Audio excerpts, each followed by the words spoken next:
Hi Soul Searchers, I'm Indigo Kelly with soulsearchingwithindigokelly.com. Welcome to my channel. Today I would like to talk to you about how to smudge your home or your space.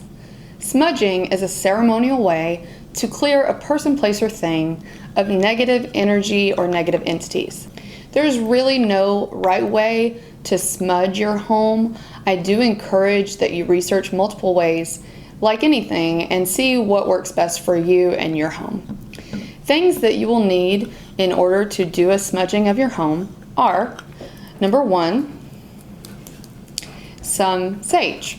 This is white sage. This is what I prefer to use when I smudge my home. Or you can use Palo Santo. You can buy both of these things on Amazon or get them in your local spiritual shop. I like to use sage and Palo Santo together at the same time.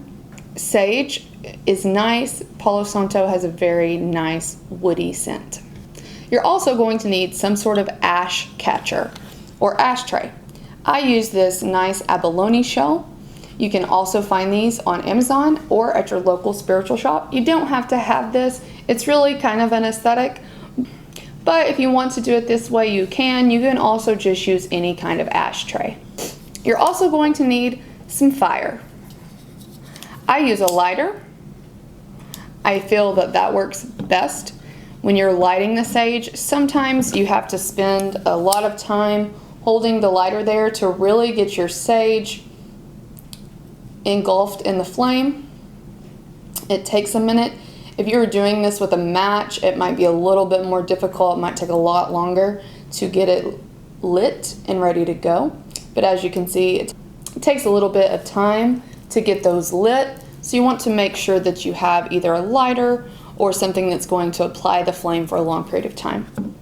This is my Palo Santo, and it also takes even a little bit longer, I think, than the sage to get nice and lit so that it'll smoke so that you can smudge your home with it. So a lighter, flamethrower, something like that. The next thing you need is a feather. You can waft the smoke into your home with the feather. You don't necessarily have to have a feather, but I think it's neat. You can also just use your hand to waft the smoke around your home if you don't have a feather. Make sure the first time that you smudge your home that you have plenty of time to finish your entire home. You don't want to smudge half of your home and then later come back and do the other half. You want to make sure that you have plenty of time to do the entire home. Step one, say a prayer or meditate to get yourself grounded. I like to ground myself by imagining roots coming out of the bottom of my feet and extending into the earth very deeply. Then through those same roots, I imagine the earth's energy coming up through the bottom of my feet, through my entire body, and up through every single one of my chakras. I also like to call on my spirit guides to help me cleanse and clear any negative energies out of my home. Step two, you always want to protect yourself before you do a smudging. You want to protect yourself from any negative energies or entities that you're trying to clear.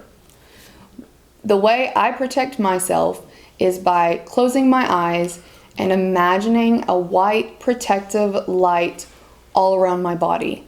I sit there and imagine that white light, and I imagine how it protects me and how it keeps me safe. And I do that until I feel fully protected before I start my smudging. Step three, open a door or crack a window so that when you are clearing these negative energies or entities out of your home, they have a way to exit. Step four, light your Palo Santo or your sage. You can use one or both of your Palo Santo or sage. I like to smudge and use both of them in my hand like this and smudge with both Palo Santo and sage. Step five, start fanning your smoke around the room. I start in a room and do the doors and windows, walls, corners, ceiling, fanning the smoke to cover the entire room. Don't forget your closets, insides of cabinets, crawl spaces, or even your patio. The bathroom is also a place that you'll want to smudge. Get inside of your shower, around your mirror, and even your toilets. The whole time I do this, I let any negative energy know that it is not welcome and has no place in my home. You can speak this verbally out loud, or you can think this in your mind. I also continuously call on my spirit guides, my guardian angels, my ancestors to protect me and to help me in clearing any negative energy from my home. If you like this video and you'd like to see more like it, please hit the post bell notification down below and subscribe. I send you all love and light and happy soul searching.